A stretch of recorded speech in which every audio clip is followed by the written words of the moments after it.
ओम शांति। 12 अगस्त 2025 के ईश्वरीय महावाक्य। पहले सुनते हैं मुरली के मुख्य पॉइंट्स। बाबा ने कहा, तुम बच्चों को बाप विश्व की बादशाही दे रहे हैं तो कितना हौसला रहना चाहिए, लेकिन बहुतों की बुद्धि झरमुई झगमुई में ही अटकी रहती है। तुम्हें अभी विहंग मार्ग की सेवा का तमाशा दिखाना चाहिए ताकि बहुतों का कल्याण हो। फिर बाबा ने कहा, जितना तुम देही अभिमानी होंगे उतना बल आएगा। तुम याद में मस्त रहो तो सर्विस बढ़ती जाएगी। तुम बच्चों को भी बाप समान सर्विस के लिए उछल आनी चाहिए, परंतु क्रिमिनल आई बड़ा नुकसान करती है। यह बीमारी बड़ी कड़ी है, इसलिए उछलते नहीं हैं। लास्ट में बाबा ने कहा, इस छीछी दुनिया में माया का शो बहुत है, तुम्हें इससे नफरत आनी चाहिए। टाइम वेस्ट नहीं करो, अच्छी रीति धारणा करो। मनसा वाचा कर्मणा, बुद्धि में बाप की ही याद रहे। किसको दुख नहीं देना, कोई अकर्तव्य नहीं करना। और अब सुनते हैं महावाक्यों को विस्तार से। मुरली का सार। मीठे बच्चे, तुम्हें सर्विस की बहुत उछल आनी चाहिए। ज्ञान और योग है तो दूसरों को भी सिखाओ, सर्विस की वृद्धि करो। प्रश्न, सर्विस में उछल न आने का कारण क्या है? किस विघ्न के कारण उछल नहीं आती? उत्तर, सबसे बड़ा विघ्न है क्रिमिनल आई। यह बीमारी सर्विस में उछलने नहीं देती। यह बहुत कड़ी बीमारी है। अगर क्रिमिनल आई ठंडी नहीं हुई है, गृहस्थ व्यवहार में दोनों पहिए ठीक नहीं चलते तो गृहस्थी का बोझ हो जाता। फिर हल्के हो, सर्विस में उछल नहीं सकते। गीत, जाग सजनिया जाग। ओम शांति। मीठे मीठे बच्चों ने यह गीत सुना। ऐसे ऐसे 2-4 अच्छे गीत हैं, वह सभी के पास होने चाहिए या टेप में भरने चाहिए। अब यह तो गीत मनुष्यों का बनाया हुआ कहेंगे, ड्रामानुसार टच किया हुआ है, जो फिर बच्चों को काम आ जाता है। ऐसे ऐसे गीत बच्चों को सुनने से नशा चढ़ता है।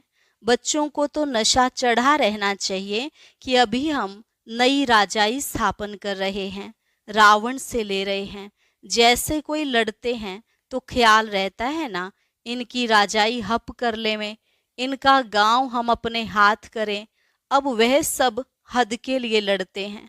तुम बच्चों की लड़ाई है माया से, जिसका सिवाय तुम ब्राह्मणों के और कोई को पता नहीं। तुम जानते हो हमको इस विश्व पर गुप्त रीति राज्य स्थापन करना है अथवा बाप से वर्षा लेना है। इसको वास्तव में लड़ाई भी नहीं कहेंगे। ड्रामानुसार तुम जो सतो प्रधान से तमो प्रधान बने हो, सो फिर सतो प्रधान बनना है। तुम अपने जन्मों को नहीं जानते थे, अभी बाप ने समझाया है। और जो भी धर्म है उनको यह नॉलेज मिलने की है नहीं। बाप तुम बच्चों को ही बैठ समझाते हैं। गाया भी जाता है, धर्म में ही ताकत है। भारतवासियों को यह पता नहीं है कि हमारा धर्म क्या है। तुमको बाप द्वारा पता पड़ा है कि हमारा आदि सनातन देवी देवता धर्म है। बाप आकर फिर तुमको उस धर्म में ट्रांसफर करते हैं। तुम जानते हो हमारा धर्म कितना सुख देने वाला है। तुमको कोई से लड़ाई आदि नहीं करनी है। तुमको तो अपने स्वधर्म में टिकना है और बाप को याद करना है। इसमें भी टाइम लगता है। ऐसे नहीं कि सिर्फ कहने से टिक जाते हैं। अंदर में यह स्मृति रहनी चाहिए, मैं आत्मा शांत स्वरूप हूँ। हम आत्मा अभी तमो प्रधान पतित बनी है। हम आत्मा जब शांति धाम में थी तो पवित्र थी, फिर पार्ट बजाते बजाते तमो प्रधान बनी है। अब फिर पवित्र बन हमको वापस घर जाना है।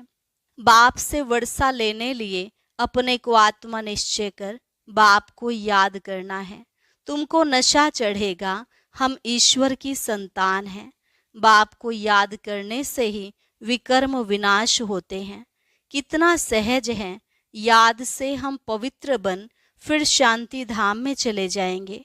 दुनिया इस शांति धाम सुख धाम को भी नहीं जानती। यह बातें कोई शास्त्रों में नहीं हैं। ज्ञान सागर की है ही एक गीता, जिसमें सिर्फ नाम बदल लिया है। सर्व का सद्गति दाता, ज्ञान का सागर उस परम पिता परमात्मा को कहा जाता है। और कोई को ज्ञानवान कह नहीं सकते। जब वह ज्ञान दे तब तुम ज्ञानवान बनो। अभी सब हैं भक्तिवान, तुम भी थे, अभी फिर ज्ञानवान बनते जा रहे हो। नंबरवार पुरुषार्थ अनुसार ज्ञान कोई में है कोई में नहीं है तो क्या कहेंगे।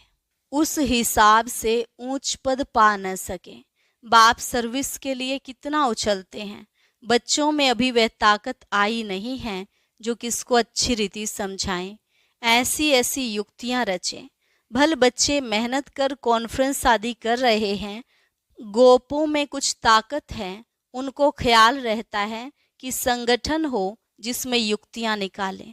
सर्विस वृद्धि को कैसे पाए, माथा मार रहे हैं। नाम भल शक्ति सेना है, परंतु पढ़ी लिखी नहीं है। कोई फिर अनपढ़ भी पढ़े लिखे को अच्छा पढ़ाती है। बाबा ने समझाया है, क्रिमिनल आई बड़ा नुकसान करती है। यह बीमारी बड़ी कड़ी है, इसलिए उछलते नहीं हैं। तो बाबा पूछते हैं, तुम युगल दोनों पहिए ठीक चल रहे हो? उस तरफ कितनी बड़ी बड़ी सेनाएं हैं, स्त्रियों का भी झुंड है, पढ़े लिखे हैं, उन्हों को मदद भी मिलती है। तुम तो हो गुप्त, कोई भी नहीं जानते कि यह ब्रह्मा कुमार कुमारियां क्या करते हैं। तुम्हारे में भी नंबरवार हैं। गृहस्थ व्यवहार का बोझा सिर पर रहने से झुके हुए हैं। ब्रह्मा कुमार कुमारी कहलाते हैं, परंतु वह क्रिमिनल आई ठंडी नहीं होती। दोनों पहिए एक जैसे हों बड़ा मुश्किल है। बाबा बच्चों को सर्विस उठाने के लिए समझाते रहते हैं। कोई धनवान है तो भी उछलते नहीं हैं। धन के भूखे हैं, बच्चा नहीं होगा तो भी गोद में लेते हैं, उछल नहीं आती। बाबा हम बैठे हैं, हम बड़ा मकान लेकर देते हैं। बाबा की नज़र दिल्ली पर विशेष है, क्योंकि दिल्ली है कैपिटल, हेड ऑफिस। बाबा कहते हैं दिल्ली में विशेष सेवा का घेराव डालो। कोई को समझाने के लिए अंदर घुसना चाहिए। गाया भी हुआ है कि पांडवों को कौरवों से 3 पैर पृथ्वी के भी नहीं मिलते थे। यह कौरव अक्षर तो गीता का है। भगवान ने आकर राजयोग सिखाया, उसका नाम गीता रखा है, परंतु गीता के भगवान को भूल गए हैं। इसलिए बाबा घड़ी घड़ी कहते रहते हैं, मुख्य इस पॉइंट को ही उठाना है। आगे बाबा कहते थे, बनारस के विद्युत मंडली वालों को समझाओ। बाबा युक्तियां तो बतलाते रहते हैं, फिर अच्छी रीति कोशिश करनी है। बाबा बार बार समझाते रहते हैं, नंबर 1 दिल्ली में युक्ति रचो। संगठन में भी यह विचार करो। मूल बात की बड़ा मेला आदि दिल्ली में कैसे करें। वो लोग तो दिल्ली में ही बहुत ही भूख हड़ताल आदि करते हैं। तुम तो ऐसा कोई काम नहीं करते हो, लड़ना झगड़ना कुछ नहीं। तुम तो सिर्फ सोए हुए को जगाते हो। दिल्ली वालों को ही मेहनत करनी है। तुम तो जानते हो हम ब्रह्मांड के भी मालिक, फिर कल्प पहले मुआफिक सृष्टि के भी मालिक बनेंगे। यह पक्का है, जरूर विश्व का मालिक बनना ही है। अभी तुमको 3 पैर पृथ्वी के भी कैपिटल में ही चाहिए, जो वहाँ ज्ञान के गोले छोड़े। नशा चाहिए, बड़ों का आवाज चाहिए ना। इस समय भारत सारा गरीब है। गरीबों की सेवा करने के लिए ही बाप आते हैं। दिल्ली में तो बहुत अच्छी सर्विस होनी चाहिए। बाबा इशारा देते रहते हैं। दिल्ली वाले समझते हैं बाबा हमारा अटेंशन खिंचवाते हैं। आपस में शीरखंड होना चाहिए। अपना पांडवों का किला तो बनाएं, दिल्ली में ही बनाना पड़ेगा। इसमें दिमाग बड़ा अच्छा चाहिए, बहुत कुछ कर सकते हैं। वो लोग गाते तो बहुत हैं, भारत हमारा देश है, हम ऐसे करेंगे, परंतु खुद में कुछ भी दम नहीं, सिवाय फॉरेन की मदद से उठ नहीं सकते। तुमको तो बहुत मदद मिल रही है बेहद के बाप से, इतनी मदद कोई दे ना सके। अब जल्दी किला बनाना है। तुम बच्चों को बाप विश्व की बादशाही देते हैं तो हौसला बहुत चाहिए। झरमुई झगमुई में बहुतों की बुद्धि अटकी रहती है। बंधनों की आफत है माताओं पर। मेज पर कोई बंधन नहीं। माताओं को अबला कहा जाता है। पुरुष बलवान होते हैं। पुरुष शादी करते हैं तो उनको बल दिया जाता है। तुम ही गुरु ईश्वर सब कुछ हो। स्त्री तो जैसे पूंछ है, पिछाड़ी में लटकने वाली, तो सचमुच पूंछ होकर ही लटक पड़ती है। पति में मोह, बच्चों में मोह, पुरुषों को इतना मोह नहीं रहता है। उनकी तो एक जूती गई तो दूसरी तीसरी ले लेते, आदत पड़ गई है। बाबा तो समझाते रहते हैं, यह अखबार में डालो। बच्चों को बाप का शो करना है, यह समझाना तुम्हारा काम है। बाबा के साथ तो दादा भी है, तो यह जा नहीं सकते। कहेंगे शिव बाबा यह बताओ, यह हमारे ऊपर आफतें आई हैं, इसमें राय दो। ऐसी ऐसी बातें पूछते हैं। बाप तो आए हैं पतितों को पावन बनाने। बाप कहते हैं तुम बच्चों को सब नॉलेज मिलती है, कोशिश कर आपस में मिलकर राय करो। तुम बच्चों को अभी विहंग मार्ग की सेवा का तमाशा दिखाना चाहिए। चींटी मार्ग की सर्विस तो चलती आ रही है, लेकिन ऐसा तमाशा दिखाओ जो बहुतों का कल्याण हो जाए। बाबा ने ये कल्प पहले भी समझाया था, अब भी समझाते हैं। बहुतों की बुद्धि कहाँ न कहाँ फंसी हुई है। उमंग नहीं, झट देह अभिमान आ जाता है। देह अभिमान ने ही सत्यानाश की है। अब बाप सत्य ऊंच करने की कितनी सहज बात बताते हैं। बाप को याद करो तो शक्ति आए, नहीं तो शक्ति आती नहीं। भल सेंटर संभालते हैं परंतु नशा नहीं, क्योंकि देह अभिमान है। देही अभिमानी बने तो नशा चढ़े। हम किस बाप के बच्चे हैं? बाप कहते हैं जितना तुम देही अभिमानी होंगे उतना बल आएगा। आधा कल्प का देह अभिमान का नशा है, तो देही अभिमानी बनने में बड़ी मेहनत लगती है। ऐसे नहीं, बाबा ज्ञान का सागर है। हमने भी ज्ञान उठाया है, बहुतों को समझाते हैं, परंतु याद का जौहर भी चाहिए। ज्ञान की तलवार है, याद की फिर यात्रा है, दोनों अलग चीज हैं। ज्ञान में याद की यात्रा का जौहर चाहिए, वह नहीं है तो काठ की तलवार हो जाती है। सिख लोग तलवार का कितना मान रखते हैं, वह तो हिंसक थी जिससे लड़ाई की। वास्तव में गुरु लोग लड़ाई थोड़े ही कर सकते हैं। गुरु तो अहिंसक चाहिए ना, लड़ाई से थोड़े ही सदगति होती है।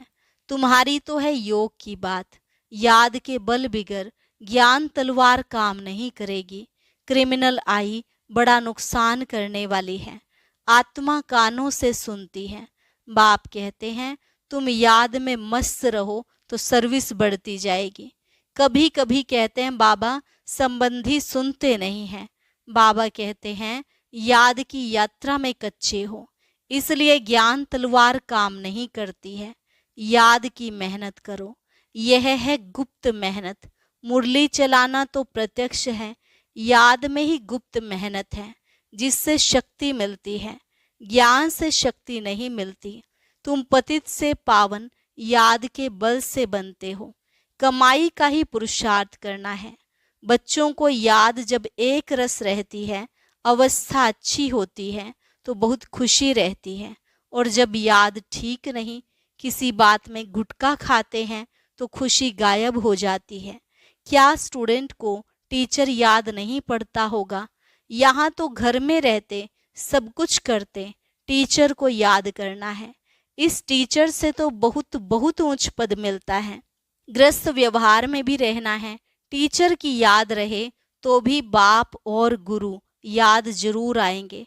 कितने प्रकार से समझाते रहते हैं, परंतु घर में फिर धन दौलत बाल बच्चे आदि देख भूल जाते हैं। समझाते तो बहुत हैं, तुमको रूहानी सर्विस करनी है। बाप की याद ही है ऊंच ते ऊंच सेवा। मनसा वाचा कर्मणा, बुद्धि में बाप की याद रहे। मुख से भी ज्ञान की बातें ही सुनाओ। किसको दुख नहीं देना है, कोई अकर्तव्य नहीं करना है। पहली बात अल्फ ना समझने से और कुछ भी नहीं समझेंगे। पहले अल्फ पक्का कराओ, तब तक आगे बढ़ना नहीं चाहिए। शिव बाबा राजयोग सिखलाकर विश्व का मालिक बनाते हैं। इस छीछी दुनिया में माया का शो बहुत है। कितना फैशन हो गया है। छीछी दुनिया से नफरत आनी चाहिए। एक बाप को याद करने से तुम्हारे विकर्म विनाश होंगे, पवित्र बन जाएंगे। टाइम वेस्ट नहीं करो, अच्छी रीति धारणा करो। माया दुश्मन बहुतों का अक्ल चट कर देती है। कमांडर गफलत करते हैं तो उनको डिसमिस भी करते हैं। खुद कमांडर को भी लज्जा आती है, फिर रिजाइन भी कर देते हैं। यहाँ भी ऐसे होता है। अच्छे अच्छे कमांडर्स कभी फां हो जाते हैं। अच्छा, मीठे मीठे सिकिलधे बच्चों प्रति माता पिता बाप दादा का याद प्यार और गुड मॉर्निंग। रूहानी बाप की रूहानी बच्चों को नमस्ते। रूहानी बच्चों की रूहानी बाप दादा को नमस्ते नमस्ते, गुड मॉर्निंग, शुक्रिया बाबा, शुक्रिया। धारणा के लिए मुख्य सार। याद की गुप्त मेहनत करनी है। याद की मस्ती में रहने से सर्विस स्वतः ही बढ़ती रहेगी। मनसा वाचा कर्मणा, याद में रहने का पुरुषार्थ करना है। मुख से ज्ञान की ही बातें सुनानी है। किसको दुख नहीं देना है। कोई भी अकर्तव्य नहीं करना है। देही अभिमानी बनने की मेहनत करनी है। वरदान, लोहे समान आत्मा को पारस बनाने वाले मास्टर पारसनाथ भव। आप सब पारसनाथ बाप के बच्चे मास्टर पारसनाथ हो तो कैसी भी लोहे समान आत्मा हो, लेकिन आपके संग से लोहा भी पारस बन जाए। यह लोहा है ऐसा कभी नहीं सोचना। पारस का काम ही है लोहे को पारस बनाना। यही लक्ष्य और लक्षण सदा स्मृति में रख हर संकल्प हर कर्म करना। तब अनुभव होगा कि मुझ आत्मा के लाइट की किरणें अनेक आत्माओं को गोल्डन बनाने की शक्ति दे रही हैं। स्लोगन, हर कार्य साहस से करो तो सर्व का सम्मान प्राप्त होगा। हर कार्य साहस से करो तो सर्व का सम्मान प्राप्त होगा। अव्यक्त इशारा, सहज योगी बनना है तो परमात्म प्यार के अनुभवी बनो। परमात्म प्यार इस श्रेष्ठ ब्राह्मण जन्म का आधार है। कहते भी हैं प्यार है तो जहान है, जान है। प्यार नहीं तो बेजान बेजहान है। प्यार मिला अर्थात जहान मिला। दुनिया एक बूंद की प्यासी है और आप बच्चों का यह प्रभु प्यार प्रॉपर्टी है। इसी प्रभु प्यार से पलते हो अर्थात ब्राह्मण जीवन में आगे बढ़ते हो तो सदा प्यार के सागर में लवलीन रहो। और अभी सुनते हैं आज का अव्यक्त ज्ञान मोती।